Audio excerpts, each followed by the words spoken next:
So your first question is the product of reaction of pure HBr with your pure protein. देखो सबसे पहले हम क्या देखना है, आपका प्रोटीन क्या है ना। तो हम देखो क्या करेंगे, ये आप मान लीजिए आपका क्या है, प्रोटीन है। तो जैसे ही आपने इसमें प्रोटीन में HBr डाला तो ये पूछ रहे हैं क्या प्रोडक्ट बनेगा। तो सबसे पहले देखो आपको ये पता होना चाहिए कि जो आपकी एल्कीन है वो किस तरह की रिएक्शंस देती हैं और एल्कीन की प्रॉपर्टी क्या है। तो एल्कीन में देखो क्या है, आपका डबल बॉन्ड प्रेजेंट है। डबल बॉन्ड का मतलब that is your electron dense system, that is your electron dense system. तो इलेक्ट्रॉन है इसके पास, तो और जिसके पास इलेक्ट्रॉन होते हैं वो किसकी तरह बिहेव करता है, एज अ न्यूक्लियोफाइल। और न्यूक्लियोफाइल का काम क्या होता है, किसके अटैक करना, आपके इलेक्ट्रोफाइल के ऊपर। तो अब आप देख सकते हो जो आपका HBr है उसमें जो Br है that is due to the electronegative character, उस पे कौन सा चार्ज आएगा, आपका डेल्टा नेगेटिव चार्ज आएगा। और जो आपका प्रोटॉन है उस पे कौन सा चार्ज आएगा, आपका डेल्टा पॉजिटिव चार्ज आएगा। तो आपका जो न्यूक्लियोफाइल है सबसे पहले स्टेप पे किस पे अटैक करेगा, आपके electrophile H positive pay attack करेगा और जो आपका Br है वो बाहर निकल जाएगा। जैसे ही Br आपका बाहर निकला तो देखो पहले स्टेप में क्या हो रहा है, आपका H प्लस का एडिशन हो रहा है। अब आपके पास देखो दो ऑप्शंस हैं कि आपका जो H पॉजिटिव है वो कहाँ पे जाए, इस कार्बन पे जाएगा या इस कार्बन पे जाएगा। हम दोनों बना के देखते हैं। अगर मान लीजिए इस कार्बन पे H पॉजिटिव गया तो यहाँ पे कौन सा चार्ज आएगा, आपका पॉजिटिव चार्ज। और मान लीजिए अगर आपका H पॉजिटिव इधर आया तो यहाँ पे पॉजिटिव चार्ज जनरेट होगा। अब दोनों में से देखिए which one is more stable, तो that is your secondary carbocation and that is your primary carbocation. तो आपका जो सेकेंडरी कार्बोकेटाइन होता है that is more stable as compare to your primary carbocation. तो इसका मतलब जो भी आपका प्रोडक्ट बनेगा वो आपके सेकेंडरी कार्बोकेटाइन से बनेगा। अब यहाँ पे देखो पॉजिटिव चार्ज आ गया और पॉजिटिव किसके साथ रिएक्ट करता है, आपके नेगेटिव चार्ज के साथ। तो यहाँ से जो आपका ब्रोमाइड निकला था तो यहाँ पे जो आपका ब्रोमाइड है वो यहाँ पे आके अटैक करेगा to form your final product as 2 bromopropane. तो आंसर क्या आएगा आपका यहाँ पे, बी ऑप्शन। तो फर्स्ट का आंसर क्या आएगा आपका यहाँ पे, B option, 2 bromopropane. Now question number 2. Which of the correct order of reactivity of alkenes towards electrophilic attack? That means अब हमें ये बताना है कि इनमें से जो गिवन आपको एल्कीन्स गिवन है उनमें से सबसे ज्यादा फास्ट इलेक्ट्रोफाइल पे अटैक कौन करेगा। तो देखो इलेक्ट्रोफाइल पे अटैक करना है तो अटैक कौन करता है इलेक्ट्रोफाइल पे, आपका न्यूक्लियोफाइल। और न्यूक्लियोफाइल क्या होता है, आपका electron rich species, that is your electron rich species. तो जो एल्कीन के पास जितने ज्यादा इलेक्ट्रॉन होंगे वो उतना ही जल्दी आपके इलेक्ट्रोफाइल पे क्या करेगा, अटैक करेगा। तो हमें बस क्या चेक करना है कि गिवन ऑप्शन में से किस एल्कीन में सबसे ज्यादा इलेक्ट्रॉन आपके प्रेजेंट है। तो हम वन बाय वन करके आपके ड्रॉ करते हैं। तो देखो यहाँ पे ए ऑप्शन उठाते हैं। तो पहला क्या है आपका 2 मिथाइल प्रोटीन। तो 2 मिथाइल प्रोटीन का स्ट्रक्चर क्या है आपका, दिस वन। नेक्स्ट है आपका protein, that is this is the structure. Next है आपका इथेन। तो इथेन क्या होता है आपका, CH3। और नेक्स्ट है आपका प्रोपिनोइक एसिड। प्रोपिनोइक एसिड कौन सा होता है आपका, CH3, CH2, C double bond O, OH। देखो यहाँ पे प्रोपिनोइक एसिड है तो यहाँ पे क्या बन जाएगा, CH2 डबल बॉन्ड CH। तो अब हमें इसमें से कंपेयर करना है कि कौन सा इलेक्ट्रॉन रिच स्पीशीज है। तो आप देखो कि यहाँ पे जो आपका डबल बॉन्ड है यहाँ पे आपके 2 मिथाइल ग्रुप लगे होते हैं दैट आर इलेक्ट्रॉन डोनेटिंग, जो इसकी इलेक्ट्रॉन डेंसिटी को बढ़ाएंगे। अगर इलेक्ट्रॉन रिच होगा तो उतना ही जल्दी ये इलेक्ट्रोफाइल पे क्या करेगा, आपका अटैक करेगा। तो as compare to your propene और इथेन, आपका जो 2 मिथाइल प्रोपीन है वो उसका अटैक करने का जो पावर है दैट इज मोर है। अब देखो जो आपका प्रोपिनोइक एसिड है तो प्रोपिनोइक एसिड में जो आपका ये डबल बॉन्ड है that is participate in resonating, resonance में पार्टिसिपेट करता है। तो जैसे ही ये आपका रेजोनेंट में स्ट्रक्चर रेजोनेंस में पार्टिसिपेट करेगा तो आपका देखो यहाँ पे इलेक्ट्रॉन डेंसिटी क्या होगी, आपके डबल बॉन्ड की कम हो जाएगी। तो इसी वजह से जो आपका प्रोपिनोइक एसिड है वो आपका लीस्ट रिएक्टिव होगा टुवर्ड्स इलेक्ट्रोफिलिक अटैक। तो इसका आंसर क्या आएगा आपका, ए ऑप्शन। तो यहाँ पे आपको चेक क्या करना था कि विच one is more electron rich species, जो जितना इलेक्ट्रॉन रिच होगा उतना ही फास्ट वो आपके इलेक्ट्रोफाइल पे क्या करेगा, अटैक करेगा। तो सेकंड का आंसर क्या आएगा आपका? A option. अगर आपका इलेक्ट्रॉन डोनेटिंग ग्रुप है तो वो इलेक्ट्रॉन डेंसिटी को बढ़ाता है, that increases the electron density. अगर वो आपका इलेक्ट्रॉन विदड्रॉइंग ग्रुप है तो वो आपके इलेक्ट्रॉन डेंसिटी को कम करता है। ठीक है, तो ये पॉइंट आपको ध्यान में रखना है। यहाँ पे कार्बोक्सिलिक एसिड आपका इलेक्ट्रॉन विदड्रॉइंग है। Moving to question number third, if cyclopentane, देखो साइक्लोपेंटेन क्या है आपका? That is a 5 member ring.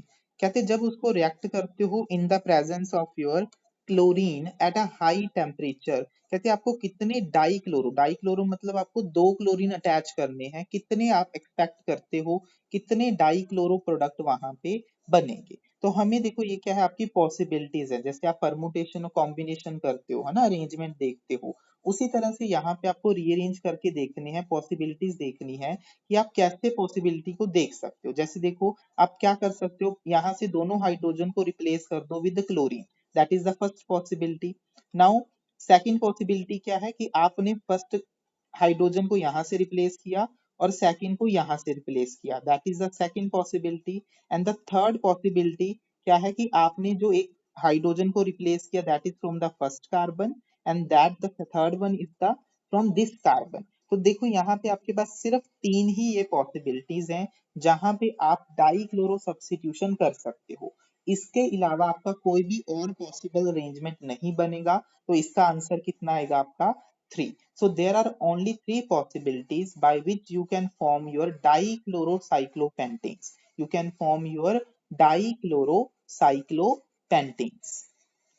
Question number 4, in DNA the complementary bases are. तो पहले ध्यान रखना जो डीएनए है उसमें हमारी 3 चीजें होती हैं। First one is your nitrogen base, जिसके बारे में हमें क्वेश्चन पूछा गया है। The second one is your sugar group, जो कि डीएनए में कौन सी शुगर होती है आपकी? डीऑक्सीराइबोस। और the third one is your phosphate group, that is your phosphate group. और इन तीनों चीजों को मिला के हम उसको क्या बोलते हैं आपका? Nucleotide. इसको हम क्या बोलते हैं आपका? न्यूक्लियोटाइड। तो जो न्यूक्लियोटाइड है that act as a monomer of DNA. तो जो आपका डीएनए है वो आपके न्यूक्लियोटाइड से मिलके बनता है। तो जो हमारा क्वेश्चन है कि जो आपके डीएनए में कौन कौन से बेस आपस में कनेक्टेड होते हैं, तो इसका आंसर क्या है? आपके 4 बेसिस होते हैं डीएनए में। एडेनिन के साथ आपका थाइमीन होता है जो आपका डबल बॉन्ड के साथ कनेक्टेड होता है, और आपका साइटोसिन के साथ आपका ग्वानिन होता है जो आपके ट्रिपल बॉन्ड के साथ क्या होता है आपका? कनेक्टेड होता है। तो इसका आंसर जो आएगा that is your D option, adenine के साथ थाइमीन एंड ग्वानिन के साथ आपका साइटोसिन। ਤਾਂ ਦੇਖੋ ਜੋ ਇਹ ਕਨੈਕਸ਼ਨ ਹੁੰਦੇ ਨੇ ਉਹ ਹਾਈਡਰੋਜਨ ਬੌਂਡਿੰਗ ਦੀ ਫਾਰਮੇਸ਼ਨ ਕਰਦੇ ਨੇ। ਇੱਕ ਚੀਜ਼ ਦਾ ਧਿਆਨ ਰੱਖਣਾ, ਇਹ ਵਾਲਾ ਜੋ ਕੁਐਸਚਨ ਹੈ ਬਹੁਤ ਸਾਰੇ ਕੰਪੀਟੀਟਿਵ ਐਗਜ਼ਾਮ ਦੇ ਵਿੱਚ ਆਲਰੇਡੀ ਪੁੱਛਿਆ ਜਾ ਚੁੱਕਿਆ ਹੈ। ਤਾਂ ਅੱਗੇ ਵੀ ਦੇਖੋ ਜੋ ਕੁਐਸਚਨ ਡਿਸਕਸ ਕਰਾਂਗੇ ਉਹਨਾਂ ਵਿੱਚ ਵੀ ਇਹ ਕੁਐਸਚਨ ਆਏਗਾ। ਤਾਂ ਉੱਥੇ ਆਨਸਰ ਕੀ ਹੋਏਗਾ ਤੁਹਾਡਾ? Hydrogen bonding. Question number 5. Cellulose is a straight chain polysaccharide composed of, देखो polysaccharide ਦਾ ਮਤਲਬ ਕੀ ਹੁੰਦਾ ਹੈ?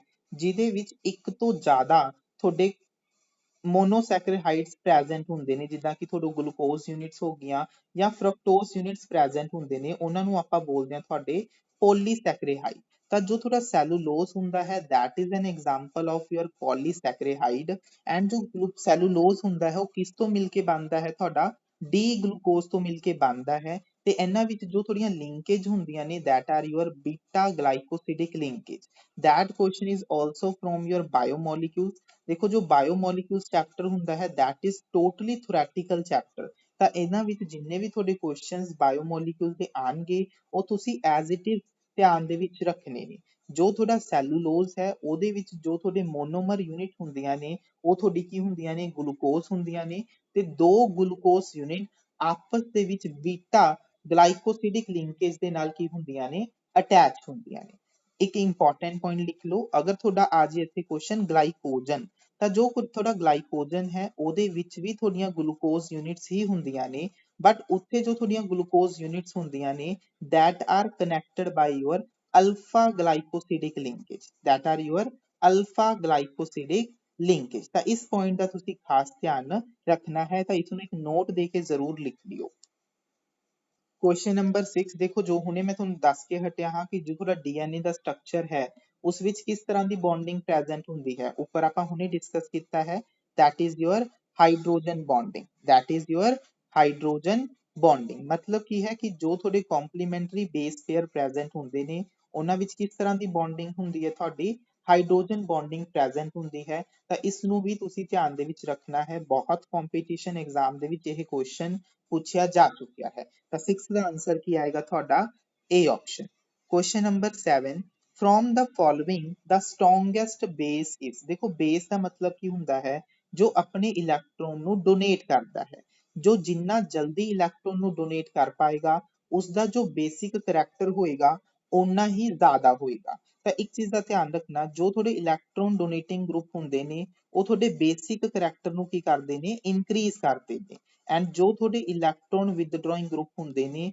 ਉਹ ਤੁਹਾਡੇ ਕੀ ਕਰਦੇ ਨੇ ਬੇਸਿਕ ਕਰੈਕਟਰ ਨੂੰ ਕੀ ਕਰਦੇ ਨੇ ਡਿਕਰੀਜ਼ ਕਰਦੇ ਨੇ ਤਾਂ ਹੁਣ ਦੇਖੋ ਜੋ ਗਿਵਨ ਆਪਸ਼ਨਸ ਹੈ ਆਪਾਂ ਵਨ ਬਾਈ ਵਨ ਉਹਨਾਂ ਨੂੰ ਡਰਾ ਕਰਦੇ ਹਾਂ ਤਾਂ ਉੱਥੋਂ ਐਨਾਲਾਈਜ਼ ਕਰਦੇ ਹਾਂ ਕਿ ਕਿਹੜਾ ਗਰੁੱਪ ਸਭ ਤੋਂ ਜ਼ਿਆਦਾ ਇਲੈਕਟ੍ਰੋਨ ਨੂੰ ਡੋਨੇਟ ਕਰ ਸਕਦਾ ਹੈ ਤਾਂ ਦੇਖੋ ਪਹਿਲਾ ਆਪਸ਼ਨ ਕੀ ਹੈ ਤੁਹਾਡਾ ਐਨਲੀਨ ਤਾਂ ਐਨਲੀਨ ਕੀ ਹੁੰਦਾ ਹੈ ਅਗਰ ਤੁਸੀਂ ਦੇਖੋ ਬੈਂਜ਼ੀਨ ਦੇ ਉੱਪਰ NH2 ਗਰੁੱਪ ਇਨਸਰਟ ਕਰ ਦੋਗੇ ਤਾਂ ਇਸ ਨੂੰ ਆਪਾਂ ਬੋਲਦੇ ਹਾਂ ਐਨਲੀਨ दूसरा है पैरा नाइट्रो एनिलीन ਤਾਂ पैरा नाइट्रो एनिलीन ਦਾ ਮਤਲਬ ਕੀ ਹੈ ਐਨਲੀਨ ਡਰਾ ਕਰੋ ਤੇ ਉਸ ਦੀ ਪੈਰਾ ਪੋਜੀਸ਼ਨ ਤੇ ਆਪਾਂ ਕੀ ਲਗਾਉਣਾ ਹੈ ਨਾਈਟ੍ਰੋ ਗਰੁੱਪ ਦੇਖੋ ਜੋ ਤੁਹਾਡਾ ਨਾਈਟ੍ਰੋ ਗਰੁੱਪ ਹੁੰਦਾ ਹੈ that is your electron withdrawing group electron withdrawing group ਤੁਹਾਡੇ ਬੇਸਿਕ ਕਰੈਕਟਰ ਨੂੰ ਘਟਾਉਂਦਾ ਹੈ ਪਰ ਇੱਥੇ ਆਪਾਂ ਦੱਸਣਾ ਹੈ ਜੋ ਸਟਰੋਂਗ ਹੈ ਤਾਂ ਇੱਥੇ ਬੀ ਆਪਸ਼ਨ ਤੁਹਾਡਾ ਸਰਾਸਰ ਕੀ ਹੈ ਗਲਤ ਹੈ ਨੈਕਸਟ ਦੇਖਦੇ ਹਾਂ ਆਪਾਂ ਤੁਹਾਡਾ ਇੱਥੇ ਸੀ ਆਪਸ਼ਨ ਸੀ ਆਪਸ਼ਨ ਦੇ ਵਿੱਚ ਕੀ ਹੈ ਤੁਹਾਡਾ ਬੈਂਜ਼ਾਈਲ ਅਮਾਈਨ ਕੀ ਹੈ ਤੁਹਾਡਾ ਇਸ ਗਰੁੱਪ ਨੂੰ ਆਪਾਂ ਬੋਲਦੇ ਹਾਂ ਤੁਹਾਡਾ ਬੈਂਜ਼ਾਈਲ ਅਮਾਈਨ ਠੀਕ ਹੈ and the last one is your ortho nitro aniline ortho nitro aniline ਤਾਂ ਦੇਖੋ ਔਰਥੋ ਨਾਈਟ੍ਰੋ ਦਾ ਮਤਲਬ ਕੀ ਹੈ this is your aniline group and ortho position ਤੇ ਕੀ ਲੱਗਿਆ ਹੋਇਆ ਤੁਹਾਡਾ ਨਾਈਟ੍ਰੋ ਗਰੁੱਪ ਹੈ ਤਾਂ ਇੱਕ ਚੀਜ਼ ਦਾ ਧਿਆਨ ਰੱਖਣਾ ਜਦੋਂ ਵੀ ਕਿਸੇ ਵੀ ਗਰੁੱਪ ਦੇ ਵਿੱਚ ਔਰਥੋ ਪੋਜੀਸ਼ਨ ਤੇ ਕੋਈ ਵੀ ਗਰੁੱਪ ਮੈਂਸ਼ਨ ਹੁੰਦਾ ਹੈ ਤਾਂ ਉਹ ਕੀ ਹੁੰਦਾ ਹੈ ਤੁਹਾਡਾ ਐਸਿਡਿਕ ਇਨ ਨੇਚਰ ਹੋ ਜਾਂਦਾ ਹੈ ਤਾਂ ਉਸਦਾ ਐਸਿਡਿਕ ਨੇਚਰ ਵੱਧ ਜਾਂਦਾ ਹੈ ਪਰ ਆਪਾਂ ਕੀ ਦੱਸਣਾ ਹੈ ਬੇਸਿਕ ਨੇਚਰ ਤਾਂ ਇੱਥੇ ਡੀ ਆਪਸ਼ਨ ਵੀ ਰਿਜੈਕਟ ਹੋ ਜਾਏਗਾ due to the presence of your ortho group substance ਕੀ ਬਣ ਜਾਂਦਾ ਹੈ ਤੁਹਾਡਾ ਐਸਿਡਿਕ ਹੋ ਜਾਂਦਾ ਹੈ that means ਹੁਣ ਜੋ ਵੀ ਆਪਾਂ ਆਨਸਰ ਰਿਪੋਰਟ ਕਰਨਾ ਹੈ from A option and C option ਦੇਖੋ A option ਦੇ ਵਿੱਚ ਕੀ ਹੈ ਕਿ ਜੋ ਨਾਈਟ੍ਰੋਜਨ ਦੇ ਉੱਪਰ ਲੋਨ ਪੇਅਰ ਪ੍ਰੈਜ਼ੈਂਟ ਨੇ that participate in the resonance in the with the benzene ring ਤਾਂ ਜਿਸ ਕਰਕੇ ਇਸ ਦੀ ਇਲੈਕਟ੍ਰੋਨ ਡੋਨੇਸ਼ਨ ਕੀ ਹੋ ਜਾਂਦੀ ਹੈ ਤੁਹਾਡੀ ਘਟ ਜਾਂਦੀ ਹੈ on the other hand ਜੋ ਤੁਹਾਡਾ C option ਹੈ ਬੈਂਜ਼ਾਈਲ ਅਮਾਈਨ ਇਹਦੇ ਉੱਪਰ ਜੋ ਨਾਈਟ੍ਰੋਜਨ ਦੇ ਲੋਨ ਪੇਅਰ ਨੇ they are free for participation free for donation ਇੱਥੇ ਕਿਸੇ ਵੀ ਤਰ੍ਹਾਂ ਦੇ ਨਾਲ ਰੈਜ਼ੋਨੈਂਸ ਦੇ ਵਿੱਚ ਪਾਰਟਿਸਿਪੇਟ ਨਹੀਂ ਕਰ ਰਹੇ ਇਹ ਈਜ਼ਲੀ ਡੋਨੇਟ ਕਰ ਸਕਦੇ ਹਾਂ ਜਿਸ ਕਰਕੇ ਇਸ ਦਾ ਜੋ ਬੇਸਿਕ ਕਰੈਕਟਰ ਹੈ ਉਹ ਸਭ ਤੋਂ ਜ਼ਿਆਦਾ ਹੋਏਗਾ ਤੇ ਇੱਥੇ ਆਨਸਰ ਕੀ ਆਏਗਾ ਤੁਹਾਡਾ ਸੀ ਆਪਸ਼ਨ ਇੱਥੇ ਆਨਸਰ ਕੀ ਆਏਗਾ ਤੁਹਾਡਾ C option moving to question number 8 the expected product in the following sequence of reaction is ਦੇਖੋ ਜੋ ਤੁਹਾਨੂੰ given reactant ਹੈ that is your aniline and ਜੋ ਤੁਹਾਡੇ ਕੋਲ ਫਸਟ ਰੀਜੈਂਟ ਹੈ that is your acetic anhydride ਦੇਖੋ ਐਨਲੀਨ ਦੇ ਵਿੱਚ ਕੀ ਹੈ ਨਾਈਟ੍ਰੋਜਨ ਹੈ ਨਾਈਟ੍ਰੋਜਨ ਦੇ ਉੱਪਰ ਕੀ ਪ੍ਰੈਜ਼ੈਂਟ ਹੈ ਤੁਹਾਡਾ lone pair and that means ਇਹ ਇਲੈਕਟ੍ਰੋਨ ਨੂੰ ਡੋਨੇਟ ਕਰੇਗਾ ਐਂਡ ਨਾਈਟ੍ਰੋਜਨ ਦੇ ਉੱਪਰ ਲੋਨ ਪੇਅਰ ਹੈ that means it will act as your nucleophile ਤਾਂ ਨਿਊਕਲੀਓਫਾਈਲ ਦਾ ਕੰਮ ਕੀ ਹੁੰਦਾ ਹੈ ਤੁਹਾਡੇ ਇਲੈਕਟ੍ਰੋਫਾਈਲ ਦੇ ਉੱਪਰ ਅਟੈਕ ਕਰਨਾ ਹੁਣ ਤੁਸੀਂ ਦੇਖੋ ਜੋ ਤੁਹਾਡਾ ਐਸਿਟਿਕ ਐਨਹਾਈਡਰਾਈਡ ਹੈ ਉਸਦਾ ਦੇਖੋ ਜੋ ਇਹ ਕਾਰਬਨ ਹੈ that is electrophilic in nature ਕਿਉਂ ਇਲੈਕਟ੍ਰੋਫਿਲਿਕ ਹੈ ਕਿਉਂਕਿ ਨਾਲ ਕੀ ਪ੍ਰੈਜ਼ੈਂਟ ਨੇ ਤੁਹਾਡੇ ਇਲੈਕਟ੍ਰੋਨ withdrawing group ਤੁਹਾਡਾ ਆਕਸੀਜਨ ਪ੍ਰੈਜ਼ੈਂਟ ਹੈ that is electronegative in nature ਜੋ ਕਿ ਕਾਰਬਨ ਦੇ ਉੱਪਰ ਕੀ ਕਰ ਦੇਗਾ ਇਲੈਕਟ੍ਰੋਨ ਡੈਂਸਿਟੀ ਨੂੰ ਘਟਾ ਦੇਗਾ ਤਾਂ ਨਾਈਟ੍ਰੋਜਨ ਆਪਣੀ ਲੋਨ ਪੇਅਰ ਕਿਸ ਤੇ ਅਟੈਕ ਕਰੇਗਾ ਇਸ ਕਾਰਬਨ ਦੇ ਉੱਪਰ ਅਟੈਕ ਕਰੇਗਾ ਆਹ ਵਾਲਾ ਗਰੁੱਪ ਤੁਹਾਡੇ ਸਿਸਟਮ ਦੇ ਵਿੱਚੋਂ ਬਾਹਰ ਹੋ ਜਾਏਗਾ ਤਾਂ ਪਹਿਲੇ ਸਟੈਪ ਦੇ ਵਿੱਚ ਦੇਖੋ ਤੁਹਾਡਾ ਪ੍ਰੋਡਕਟ ਕੀ ਬਣੇਗਾ that is your benzene ਇੱਥੇ ਕੀ ਹੈ NH N ਨੇ ਕਾਤੇ ਅਟੈਕ ਕੀਤਾ ਹੈ ਤੁਹਾਡੇ ਕਾਰਬੋਨਿਲ ਕਾਰਬਨ ਤੇ C ਡਬਲ ਬੌਂਡ ਆਕਸੀਜਨ ਨਾਲ ਗਰੁੱਪ ਕੀ ਲੱਗਿਆ ਹੋਇਆ ਤੁਹਾਡਾ methyl so that is the first product of your first reaction now ਇਸ ਦੀ ਰਿਐਕਸ਼ਨ ਦੇਖੋ ਹੁਣ ਕਾਦੇ ਨਾਲ ਕੀਤੀ ਹੈ ਤੁਹਾਡੇ ਬ੍ਰੋਮੀਨ ਦੇ ਨਾਲ ਕਾਦੇ ਨਾਲ ਕੀਤੀ ਹੈ ਤੁਹਾਡੀ ਬ੍ਰੋਮੀਨ ਦੇ ਨਾਲ ਨਾਓ ਤੁਸੀਂ ਦੇਖ ਸਕਦੇ ਹੋ ਕਿ ਜੋ ਤੁਹਾਡਾ ਦੇਖੋ ਨਾਈਟ੍ਰੋਜਨ ਦਾ ਲੋਨ ਪੇਅਰ ਹੈ that can donate the electron and ਜੋ ਤੁਹਾਡੇ ਇਲੈਕਟ੍ਰੋਨ ਡੋਨੇਟਿੰਗ ਗਰੁੱਪਸ ਹੁੰਦੇ ਨੇ that are your ortho para directing। ਤਾਂ ਜੋ ਵੀ ਤੁਹਾਡਾ ਬਾਹਰ ਤੋਂ ਕੋਈ ਵੀ ਇਲੈਕਟ੍ਰੋਫਾਈਲ ਆਂਦਾ ਹੈ ਉਹ ਕਿਸ ਪੋਜੀਸ਼ਨ ਤੇ ਜਾਂਦਾ ਹੈ, ਜਾਂ ਤਾਂ ortho ਪੋਜੀਸ਼ਨ ਤੇ ਜਾਂ ਤੁਹਾਡੇ ਪੈਰਾ ਪੋਜੀਸ਼ਨ ਤੇ। ਤਾਂ ਕਿਉਂਕਿ ਇਹ ਤੁਹਾਡਾ ਇਲੈਕਟ੍ਰੋਨ ਡੋਨੇਟਿੰਗ ਗਰੁੱਪ ਹੈ ਤਾਂ ਜੋ ਵੀ ਤੁਹਾਡਾ ਇੱਥੇ ਇਲੈਕਟ੍ਰੋਫਾਈਲ ਆਏਗਾ that will attack at your para position। ਤਾਂ ਇਸ ਦੀ ਪੈਰਾ ਪੋਜੀਸ਼ਨ ਦੇਖੋ ਕਿਹੜੀ ਹੈ, that is your ortho position, that is your meta position and that is your para position। ਤਾਂ ਪੈਰਾ ਪੋਜੀਸ਼ਨ ਤੇ ਕੀ ਆ ਕੇ ਲੱਗ ਜਾਏਗਾ, ਤੁਹਾਡਾ ਬ੍ਰੋਮੀਨ ਆ ਕੇ ਲੱਗ ਜਾਏਗਾ। ਨਾउ ਥਰਡ ਸਟੈਪ ਦੇ ਵਿੱਚ ਕੀ ਹੈ, ਤੁਹਾਡਾ ਐਸਿਡਿਕ ਹਾਈਡਰੋਲਿਸਿਸ ਹੈ। ਦੇਖੋ ਐਸਿਡਿਕ ਹਾਈਡਰੋਲਿਸਿਸ ਦੇ ਵਿੱਚ ਕੀ ਹੁੰਦਾ ਹੈ, ਐਸਿਡਿਕ ਹਾਈਡਰੋਲਿਸਿਸ ਕੀ ਕਰੇਗਾ, ਤੁਹਾਡਾ ਜੋ ਨਾਈਟ੍ਰੋਜਨ ਹੈ ਐਂਡ ਜੋ ਥੋੜਾ ਕਾਰਬੋनिल वाला बॉन्ड है इसनों क्लीव कर देगा। क्लीव करके की करेगा, देखो नाइट्रोजन इलेक्ट्रोनेगेटिव ਹੁੰਦਾ ਹੈ, नाइट्रोजन पे चार्ज की देगा delta negative, carbon electro positive होने करके कार्बन के ऊपर चार्ज की आएगा ਤੁਹਾਡਾ डेल्टा पॉजिटिव आएगा। ਤਾਂ देखो वाटर ਦਾ जो नेगेटिव पार्ट है, देखो ਇੱਥੇ नेगेटिव है ਤਾਂ वाटर ਦਾ पॉजिटिव पार्ट ਐਬਸਟ੍ਰੈਕਟ ਕਰੇਗਾ। ਇੱਥੇ ਕੀ ਹੈ, ਕਾਰਬਨ ਦੇ ਉੱਪਰ ਤੁਹਾਡਾ ਪੋਜ਼ਿਟਿਵ ਪਾਰਟ ਹੈ ਤੇ ਵਾਟਰ ਦਾ 네ਗੇਟਿਵ ਪਾਰਟ ਲਏਗਾ। ਤਾਂ ਦੈਟ ਮੀਨਸ ਜਦੋਂ ਇਹ ਸਿਸਟਮ ਤੁਹਾਡਾ ਬ੍ਰੇਕ ਕਰੇਗਾ ਤਾਂ ਇੱਥੇ ਕੀ ਆਏਗਾ, ਤੁਹਾਡਾ NH ਦੇ ਨਾਲ ਕਿਹੜਾ ਪਾਰਟ ਆਏਗਾ, ਤੁਹਾਡਾ water the positive part and that will convert into your NH2 group। And side ਤੇ ਦੇਖੋ ਜਿਹੜਾ ਆਹ ਗਰੁੱਪ ਹੈ ਉਹ ਕਾਦੇ ਵਿੱਚ ਕਨਵਰਟ ਹੋ ਜਾਏਗਾ, ਤੁਹਾਡਾ CH3 C double bond O। ਤੇ ਦੇਖੋ ਜੋ ਆਹ ਬੌਂਡ ਹੈ ਉਹ ਕਿਸ ਨੂੰ ਲੈ ਲੇਗਾ, ਤੁਹਾਡਾ OH ਗਰੁੱਪ ਨੂੰ, that will convert into your acetic acid। ਤਾਂ ਇੱਥੇ ਦੇਖੋ ਜੋ ਮੇਨ ਪ੍ਰੋਡਕਟ ਹੈ ਉਹ ਕੀ ਬਣੇਗਾ, ਤੁਹਾਡਾ ਬ੍ਰੋਮੋ ਐਨਿਲੀਨ। ਤਾਂ ਇੱਥੇ ਕੀ ਬਣੇਗਾ, ਤੁਹਾਡਾ ਮੇਜਰ ਪ੍ਰੋਡਕਟ ਕੀ ਆਏਗਾ, ਬ੍ਰੋਮੋ ਐਨਿਲੀਨ। ਤਾਂ ਇੱਥੇ that means ਤਾਂ ਆਨਸਰ ਕੀ ਆਏਗਾ ਤੁਹਾਡਾ B option, that is your ਬ੍ਰੋਮੋ ਐਨਿਲੀਨ, that is your ਬ੍ਰੋਮੋ ਐਨਿਲੀਨ। Question number 9, the reagent used for the separation of your acetone and acetaldehyde. देखो एसीटोन की ਹੁੰਦਾ ਹੈ ਤੁਹਾਡਾ CH3 C double bond O CH3, this is your acetone, that means ਇਹ ਕੀ ਹੈ ਤੁਹਾਡਾ ਕੀਟੋਨਿਕ group ਹੈ। And acetaldehyde ਕੀ ਹੁੰਦਾ ਹੈ ਤੁਹਾਡਾ CH3 C double bond O H, that is your aldehyde group. ਤਾਂ ਦੇਖੋ ਆਪਣੇ ਕੋਲ ਦੋ ਤਿੰਨ ਟੈਸਟ ਹੁੰਦੇ ਨੇ ਜੋ ਕਿ ਆਪਾਂ ਯੂਜ਼ ਕਰਦੇ ਹਾਂ to distinguish between your ketone and aldehyde. ਤਾਂ ਜਿਨ੍ਹਾਂ ਵਿੱਚੋਂ ਪਹਿਲਾ ਟੈਸਟ ਕੀ ਆਂਦਾ ਹੈ ਤੁਹਾਡਾ सोडियम हाइपोसल्फाइड। देखो जो सोडियम हाइपोसल्फाइड है एंड जो सेकंड आंदा है that is your Tollens test, third आंदा है थोड़ा फैलिंग टेस्ट, ये नोट डाउन जरूर कर लेना, बहुत ही इंपॉर्टेंट ने। And the fourth one is your Benedict solution. देखो जो चारे टेस्ट ये लिखे ने that are given by aldehyde only, that are given by aldehyde only, सिर्फ यही एल्डिहाइड ही दिंदे ने, ਤੁਹਾਡੇ ਕੀਟੋਨ ਇਹਨਾਂ ਟੈਸਟਾਂ ਨੂੰ ਨਹੀਂ ਦਿੰਦੇ।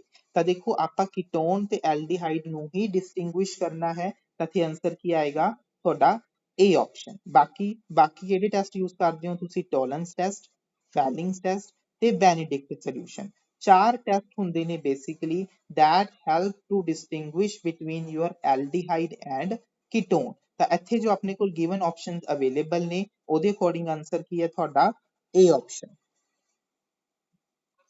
देखो आइडोफॉर्म जो टेस्ट ਹੁੰਦਾ ਹੈ that is basically for your methyl ketone, ਜਿਨ੍ਹਾਂ ਦੇ ਵਿੱਚ ਆਹ ਵਾਲਾ ਗਰੁੱਪ ਪ੍ਰੈਜ਼ੈਂਟ ਹੁੰਦਾ ਹੈ ਉਹ ਆਈਡੋਫॉर्म ਟੈਸਟ ਪਰਫਾਰਮ ਕਰਦੇ ਹੈ। ਤਾਂ ਤੁਸੀਂ ਦੇਖੋ ਕੀਟੋਨ ਹੈ, ਕੀਟੋਨ ਦੇ ਵਿੱਚ ਵੀ ਆ ਗਰੁੱਪ ਪ੍ਰੈਜ਼ੈਂਟ ਹੈ, ਐਲਡੀਹਾਈਡ ਹੈ ਇਹਦੇ ਵਿੱਚ ਵੀ ਆ ਗਰੁੱਪ ਪ੍ਰੈਜ਼ੈਂਟ ਹੈ, ਤਾਂ ਦੋਨੋਂ ਹੀ ਇਸ ਦੇ ਨਾਲ ਰਿਐਕਟ ਕਰ ਜਾਣਗੇ। ਤਾਂ ਤੁਸੀਂ ਇਸ ਨੂੰ ਸੈਪਰੇਟ ਨਹੀਂ ਕਰ ਪਾਓਗੇ ਬਾਈ ਯੂਜ਼ਿੰਗ ਯੋਰ ਆਈਡੋਫॉर्म ਟੈਸਟ। ਠੀਕ ਹੈ ਜੀ, ਤਾਂ ਕਰਕੇ ਇੱਥੇ ਆਨਸਰ ਕੀ ਆਏਗਾ ਤੁਹਾਡਾ A ਆਪਸ਼ਨ। क्वेश्चन नंबर 10, ਤਾਂ ਦੇਖੋ ਤੁਹਾਡੇ ਕੋਲ ਕੀ ਹੈ ਇੱਕ ਸੀਕੁਐਂਸ ਦਿੱਤਾ ਹੋਇਆ ਹੈ, ਤੁਸੀਂ ਪ੍ਰੋਡਕਟ ਡਰਾ ਕਰਨਾ ਹੈ। ਤਾਂ ਤੁਸੀਂ ਦੇਖ ਸਕਦੇ ਹੋ ਕਿ ਜੋ ਤੁਹਾਡੇ ਕੋਲ ਗਿਵਨ ਰਿਐਕਟੈਂਟਸ ਨੇ ਦੋਨੋਂ ਕੀ ਨੇ ਤੁਹਾਡੇ ਕਾਰਬੋਨਿਲ ਕੰਪਾਊਂਡ ਤੇ ਨਾਲ ਕੀ ਦਿੱਤਾ ਹੋਇਆ ਤੁਹਾਡਾ ਇੱਥੇ ਬੇਸ। ਤਾਂ ਜਦੋਂ ਕਾਰਬੋਨਿਲ ਕੰਪਾਊਂਡ ਦੇ ਨਾਲ ਬੇਸ ਹੁੰਦਾ ਹੈ ਤਾਂ ਜਨਰਲੀ ਉੱਥੇ ਰਿਐਕਸ਼ਨਸ ਕੀ ਹੁੰਦੀਆਂ ਨੇ ਤੁਹਾਡੀਆਂ ਐਲਡੋਲ ਰਿਐਕਸ਼ਨਸ। ਉੱਥੇ ਕੀ ਰਿਐਕਸ਼ਨਸ ਹੁੰਦੀਆਂ ਨੇ ਤੁਹਾਡੀਆਂ ਐਲਡੋਲ ਰਿਐਕਸ਼ਨਸ। ਤਾਂ ਦੇਖੋ ਸਭ ਤੋਂ ਪਹਿਲਾਂ ਜੋ ਕੰਮ ਹੁੰਦਾ ਹੈ ਐਲਡੋਲ ਰਿਐਕਸ਼ਨਸ ਦੇ ਵਿੱਚ ਉਹ ਕੀ ਹੁੰਦਾ ਹੈ ਅਲਫਾ ਹਾਈਡਰੋਜਨ ਨੂੰ ਐਬਸਟ੍ਰੈਕਟ ਕਰਨਾ। ਤਾਂ ਬੇਸ ਕੀ ਕਰੇਗਾ ਅਲਫਾ ਹਾਈਡਰੋਜਨ ਨੂੰ ਐਬਸਟ੍ਰੈਕਟ ਕਰੇਗਾ।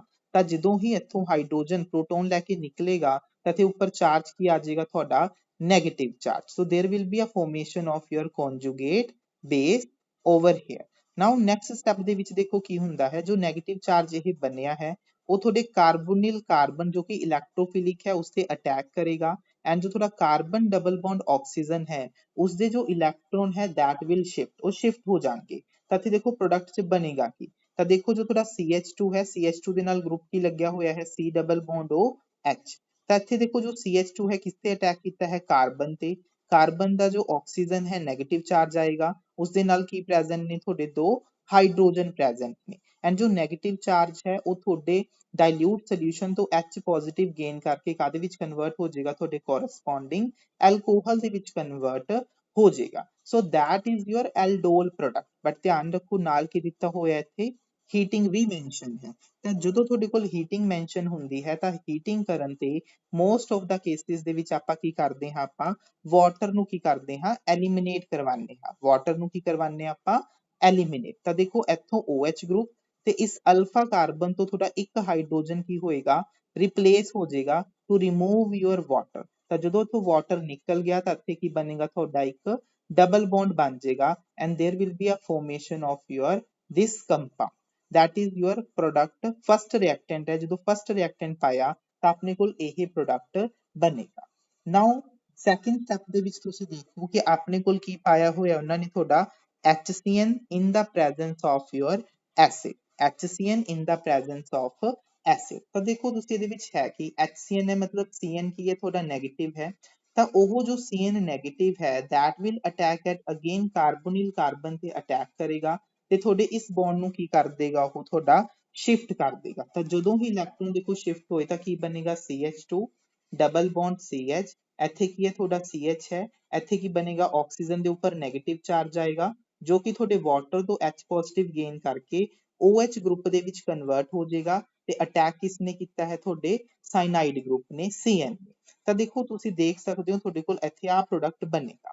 ਨਾਓ ਦੇਖੋ ਫਰਦਰ ਕੀ ਹੈ ਕਿ ਦੇਖੋ ਇੱਥੇ ਸਾਇਨਾਈਡ ਗਰੁੱਪ ਹੈ, ਸਾਇਨਾਈਡ ਦੇਖੋ ਅਗਰ ਆਪਾਂ ਹਾਈਡਰੋਲਿਸਿਸ ਕਰਦੇ ਹਾਂ ਤਾਂ ਜੋ ਤੁਹਾਡਾ ਸਾਇਨਾਈਡ ਗਰੁੱਪ ਹੈ that will further converted into your carboxylic acid group, ਕਾਦੇ ਵਿੱਚ ਕਨਵਰਟ ਹੋ ਜਾਏਗਾ, ਤੁਹਾਡੇ ਕਾਰਬੋਕਸਿਲਿਕ ਐਸਿਡ ਗਰੁੱਪ ਦੇ ਵਿੱਚ ਕਨਵਰਟ ਹੋ ਜਾਏਗਾ, that will be converted into your carboxylic acid group, so that is your final product, that is your final product। ਤਾਂ 10th ਦਾ ਆਨਸਰ ਕੀ ਆਏਗਾ ਤੁਹਾਡਾ ਕੋਲ ਇੱਥੇ, A ਆਪਸ਼ਨ। ਠੀਕ ਹੈ, ਧਿਆਨ ਰੱਖਣਾ ਜੋ ਤੁਹਾਡਾ ਨਾਈਟ੍ਰਾਈਲ ਗਰੁੱਪ ਹੁੰਦਾ ਹੈ, ਨਾਈਟ੍ਰਾਈਲ ਗਰੁੱਪ ਦੀ ਅਗਰ ਤੁਸੀਂ ਹਾਈਡਰੋਲਿਸਿਸ ਕਰਦੇ ਹੋ that will be converted into your carboxylic acid।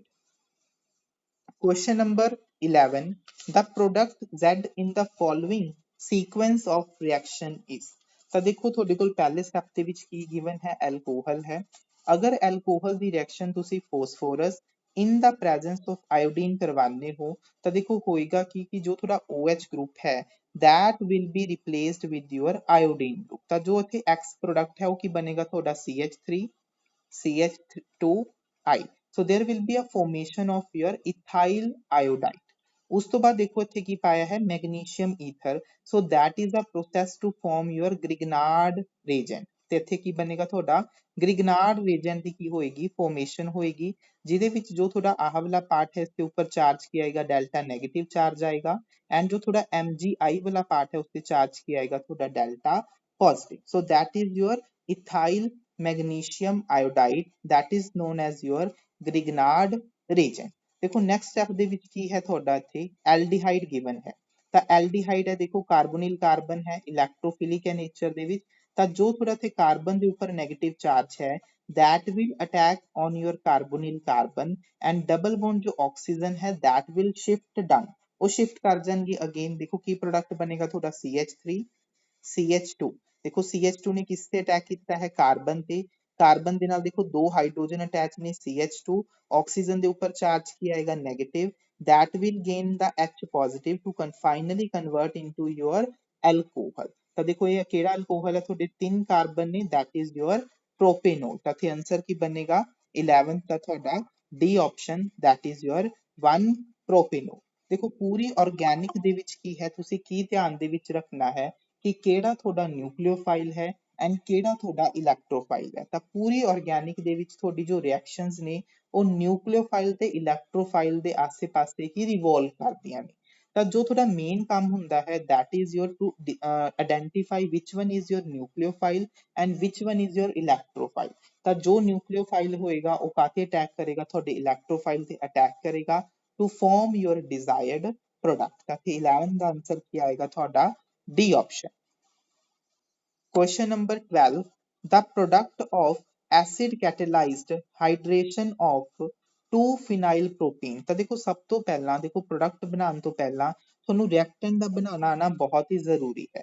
ਤਾਂ ਆਪਣੇ ਕੋਲ ਦੇਖੋ ਕੀ ਗਿਵਨ ਹੈ ਤੁਹਾਡੇ ਕੋਲ 2-phenyl propene। ਤਾਂ ਦੇਖੋ ਜੋ 2-phenyl propene ਹੈ ਉਹਦਾ ਸਟਰਕਚਰ ਕੀ ਹੈ CH2C। C ਕਾਰਬਨ ਦੇ ਸੈਕਿੰਡ ਨੰਬਰ ਕਾਰਬਨ ਤੇ ਕੀ ਲੱਗਿਆ ਹੋਇਆ ਹੈ ਤੁਹਾਡਾ ਫਿਨਾਈਲ ਗਰੁੱਪ ਹੈ and that is your propene। ਤਾਂ ਦੇਖੋ that is the structure of your 2-phenyl propene। ਤਾਂ ਦੇਖੋ ਇਸ ਦੀ ਆਪਾਂ ਕੀ ਕਰਵਾਨੀ ਹੈ ਐਸਿਡ ਕੈਟਾਲਿਸਿਸ। ਐਸਿਡ ਕੈਟਾਲਿਸਿਸ ਦਾ ਮਤਲਬ ਕੀ ਹੈ, ਇਸ ਦੀ ਰਿਐਕਸ਼ਨ ਆਪਾਂ ਕਰਵਾਨੀ ਹੈ ਵਾਟਰ ਇਨ ਐਸਿਡਿਕ ਮੀਡੀਅਮ। ਤਾਂ ਦੇਖੋ ਸਭ ਤੋਂ ਪਹਿਲਾਂ ਕੀ ਹੋਏਗਾ, ਸਭ ਤੋਂ ਪਹਿਲਾਂ ਕੀ ਹੋਏਗਾ ਦੇਖੋ ਐਲਕੀਨ ਹੈ ਜੋ ਆਪਾਂ ਫਸਟ ਕੁਐਸਚਨ ਕੀਤਾ ਸੀ ਇਸ ਟੈਸਟ ਸੀਰੀਜ਼ ਇਸ ਆਪਣਾ ਪ੍ਰੀਵੀਅਸ ਈਅਰ ਕੁਐਸਚਨ ਬੈਚ ਦਾ, ਉਸੇ ਅਕੋਰਡਿੰਗ ਇੱਥੇ ਕੀ ਕਰਵਾਨਾ ਹੈ ਆਪਾਂ H ਪੋਜ਼ਿਟਿਵ ਐਡ ਕਰਵਾਨਾ ਹੈ। ਤਾਂ ਸਭ ਤੋਂ ਪਹਿਲਾਂ ਦੇਖੋ ਜੋ ਤੁਹਾਡਾ H ਪੋਜ਼ਿਟਿਵ ਹੈ that will attack at your CH2 position। ਤਾਂ ਦੇਖੋ ਪਹਿਲੇ ਸਟੈਪ ਦੇ ਵਿੱਚ ਕੀ ਹੋਏਗਾ ਤੁਹਾਡਾ there will be a formation of your carbocation that is your secondary carbocation। ਦੇਖੋ ਇੱਥੇ ਜੋ ਇਹ carbocation ਬਣੇਗਾ that is your resonance stabilized also। Next step ਦੇ ਵਿੱਚ ਦੇਖੋ ਕੀ ਹੈ ਕਿ ਜੋ ਤੁਹਾਡਾ ਵਾਟਰ ਮੋਲੀਕਿਊਲ ਹੈ, ਵਾਟਰ ਕੋਲ ਆਕਸੀਜਨ ਕੋਲ ਲੋਨ ਪੇਅਰ ਪ੍ਰੈਜ਼ੈਂਟ ਨੇ, ਲੋਨ ਪੇਅਰ ਹੈ ਮਤਲਬ ਨਿਊਕਲੀਓਫਾਈਲ ਹੈ, ਨਿਊਕਲੀਓਫਾਈਲ ਨੇ ਤੁਹਾਡੇ ਇਲੈਕਟ੍ਰੋਫਾਈਲ ਤੇ ਅਟੈਕ ਕਰਨਾ ਹੈ that will attack at your carbon carrying the positive charge। ਤਾਂ ਜਦੋਂ ਇਸ ਤੇ ਦੇਖੋ ਅਟੈਕ ਕਰੇਗਾ ਤਾਂ ਤੁਹਾਡਾ ਫਾਈਨਲ ਪ੍ਰੋਡਕਟ ਕੀ ਬਣ ਜਾਏਗਾ, ਇੱਥੇ ਕੀ ਆ ਜਾਏਗਾ ਤੁਹਾਡਾ ਐਲਕੋਹਲ ਗਰੁੱਪ। ਕੀ ਬਣ ਜਾਏਗਾ ਇੱਥੇ ਤੁਹਾਡਾ ਐਲਕੋਹਲ ਗਰੁੱਪ। ਤਾਂ ਦੇਖੋ ਜੋ ਇਹ ਪ੍ਰੋਡਕਟ ਬਣਿਆ ਹੈ ਇਸ ਦਾ ਨਾਮ ਕੀ ਹੈ ਤੁਹਾਡਾ that is your 2-phenyl 2-propanol। ਤਾਂ ਇੱਥੇ ਆਨਸਰ ਕੀ ਬਣੇਗਾ ਤੁਹਾਡਾ ਸੀ ਆਪਸ਼ਨ। ਦੇਖੋ ਰਿਐਕਸ਼ਨਸ ਬਿਲਕੁਲ ਸਿਮਿਲਰ ਨੇ, ਐਲਕੀਨ ਹੈ, ਐਲਕੀਨ ਦਾ ਜੋ ਪਹਿਲਾ ਸਟੈਪ ਹੁੰਦਾ ਹੈ that is the electrophile ਨੇ ਇੱਥੇ ਐਡ ਹੋਣਾ ਹੈ। ਸੋ ਜੋ ਐਲਕੀਨਸ ਹੁੰਦੀਆਂ ਨੇ ਉਹ ਕਿਸ ਤਰ੍ਹਾਂ ਦੀਆਂ ਰਿਐਕਸ਼ਨਸ ਦਿੰਦੇ ਨੇ ਤੁਹਾਡੇ electrophilic addition reaction that is your electrophilic addition reaction। ਤਾਂ ਜੋ ਦੇਖੋ ਤੁਹਾਡਾ ਐਲਕੀਨ ਹੈ, ਐਲਕੀਨ ਨੇ ਕੀ ਕੀਤਾ ਹੈ ਤੁਹਾਡਾ ਸਭ ਤੋਂ ਪਹਿਲੇ ਸਟੈਪ ਦੇ ਵਿੱਚ H ਪੋਜ਼ਿਟਿਵ ਨੂੰ ਐਡ ਕਰਵਾਇਆ ਹੈ। ਜਦੋਂ ਹੀ H ਪੋਜ਼ਿਟਿਵ ਐਡ ਹੋਇਆ there will be a formation of your more stable carbocation। ਜਿੱਦਾਂ ਹੀ ਕਾਰਬੋਕੇਟਾਈਨ ਬਣਿਆ ਵਾਟਰ ਨੇ ਉਸਦੇ ਉੱਪਰ ਅਟੈਕ ਕਰਕੇ corresponding ਤੁਹਾਡੇ ਅਲਕੋਹਲ ਪ੍ਰੋਡਕਟ ਦੀ ਫਾਰਮੇਸ਼ਨ ਕਰਤੀ। ਤਾਂ ਇੱਥੇ ਜੋ ਤੁਹਾਡਾ ਮੇਜਰ ਪ੍ਰੋਡਕਟ ਬਣੇਗਾ that is your C option, that is your C option। Question number 13, again ਦੇਖੋ ਤੁਹਾਨੂੰ ਇਸ ਦਾ ਫਾਰਮੂਲਾ ਪਤਾ ਹੋਣਾ ਚਾਹੀਦਾ ਹੈ that is your acrylic acid। acrylic acid ਕੀ ਹੁੰਦਾ ਹੈ ਤੁਹਾਡਾ CH2 double bond CH C double bond O OH। ਤਾਂ ਇਸ ਐਸਿਡ ਨੂੰ ਆਪਾਂ ਬੋਲਦੇ ਹਾਂ ਤੁਹਾਡਾ acrylic acid। ਤਾਂ ਦੇਖੋ ਜੋ ਤੁਹਾਡਾ acrylic acid ਹੈ ਅਗਰ ਤੁਸੀਂ ਇਸ ਦੀ ਰਿਐਕਸ਼ਨ HBr ਦੇ ਨਾਲ ਕਰਵਾਉਂਦੇ ਹੋ ਤਾਂ ਕਹਿੰਦੇ ਕੀ ਪ੍ਰੋਡਕਟ ਬਣਦੇ ਨੇ ਇਹ ਤੁਸੀਂ ਐਕਸਪਲੇਨ ਕਰਨਾ ਹੈ। ਤਾਂ ਦੇਖੋ ਇੱਥੇ ਵੀ ਪਹਿਲਾ ਸਟੈਪ ਕੀ ਹੈ ਐਲਕੀਨ ਹੈ, ਐਲਕੀਨ ਨੇ ਕਾਤੇ ਅਟੈਕ ਕਰਨਾ ਹੈ ਤੁਹਾਡੇ ਇਲੈਕਟ੍ਰੋਫਾਈਲ ਤੇ ਅਟੈਕ ਕਰਨਾ ਹੈ। ਤਾਂ ਦੇਖੋ ਤੁਹਾਡੇ ਕੋਲ ਦੋਨੋਂ ਉਸੇ ਤਰ੍ਹਾਂ ਦੋਨੋਂ ਆਪਸ਼ਨ ਅਵੇਲੇਬਲ ਨੇ। ਤਾਂ ਤੁਸੀਂ ਕਾਰਬੋਕੇਟਾਈਨ ਡਰਾ ਕਰਕੇ ਦੇਖੋ ਕਿ ਕਿਹੜਾ ਕਾਰਬੋਕੇਟਾਈਨ ਤੁਹਾਡਾ ਜ਼ਿਆਦਾ ਸਟੇਬਲ ਹੈ। ਪਹਿਲਾਂ ਦੇਖੋ ਇੱਥੇ ਕਾਰਬੋਕੇਟਾਈਨ ਡਰਾ ਕਰ ਰਹੇ ਹਾਂ ਤਾਂ ਆਪਣੇ ਕੋਲ ਇਹ ਚੀਜ਼ ਬਣੇਗੀ। ਦੂਸਰਾ ਆਪਸ਼ਨ ਕੀ ਹੈ ਕਿ ਜੋ ਤੁਹਾਡਾ ਕਾਰਬੋਕੇਟਾਈਨ ਹੈ that will be at this carbon। ਤਾਂ ਦੇਖੋ ਜਦੋਂ ਤੁਸੀਂ ਕਾਰਬੋਕੇਟਾਈਨ ਡਰਾ ਕੀਤਾ ਤਾਂ ਤੁਸੀਂ ਜੋ ਹੁਣ ਜੱਜ ਕਰਨਾ ਹੈ ਕਿ ਦੋਨਾਂ ਦੇ ਵਿੱਚੋਂ ਜ਼ਿਆਦਾ ਸਟੇਬਲ ਕਿਹੜਾ ਕਾਰਬੋਕੇਟਾਈਨ ਹੈ। ਤਾਂ ਤੁਸੀਂ ਦੇਖ ਸਕਦੇ ਹੋ ਕਿ ਜੋ ਦੇਖੋ ਪਹਿਲਾਂ ਆਪਾਂ ਬਣਾਇਆ ਹੈ ਇਹਦੇ ਨਾਲ ਕੀ ਗਰੁੱਪ ਲੱਗਿਆ ਹੋਇਆ ਤੁਹਾਡਾ ਇਲੈਕਟ੍ਰੋਨ ਵਿਦਡਰਾਇੰਗ ਗਰੁੱਪ। ਐਂਡ ਜੋ ਤੁਹਾਡੇ ਇਲੈਕਟ੍ਰੋਨ ਵਿਦਡਰਾਇੰਗ ਗਰੁੱਪਸ ਹੁੰਦੇ ਨੇ ਉਹ ਤੁਹਾਡੇ ਕਾਰਬੋਕੇਟਾਈਨ ਦੀ ਸਟੇਬਿਲਿਟੀ ਨੂੰ ਡਿਕਰੀਜ਼ ਕਰਦੇ ਨੇ, ਡਿਕਰੀਜ਼ਿਸ ਦਾ stability of carbocation। so that means ਜੋ ਤੁਹਾਡਾ ਪਹਿਲਾ ਕਾਰਬੋਕੇਟਾਈਨ ਹੈ that is not stable। ਜੋ ਆਪਣਾ ਪ੍ਰੋਡਕਟ ਬਣਾਵਾਂਗੇ ਉਹ ਇਸ ਕਾਰਬੋਕੇਟਾਈਨ ਤੋਂ ਡਰਾ ਕਰਾਂਗੇ।